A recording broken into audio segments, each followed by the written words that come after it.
大家问千万字，大家要跟大家做伙来捌一字。俗语咧讲，人心用钱饲，真金用火炼。今仔日要甲大家小解这一字，咱同齐来看到，这就是试，读试试第三条。大字字典解说试就是探看卖意思，咱讲试看、试用、试想。另外出题目来测验学生囡仔学生的程度或者是能力，咱讲考试。试验嘛，当讲是试验，若试验嘛有考试的意思。讲话或者是行为引起对方有反应，来了解对方的心意，也就是试探。试探人的心思，古早讲是试心思。带大家做伙来小解这两个词。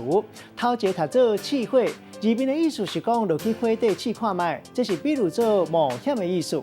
第二个词读做试验者，古早嘛有人讲是试滋味、试味。咱用一句话来举例，甲这两个词合做伙。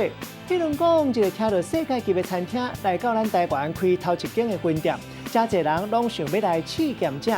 也毋过对业者来讲，这是一款试货投资，因为毋知影在地人敢会当接受这款外地来新滋味。今仔日小解这一字读做试，提供予观众朋友来参考。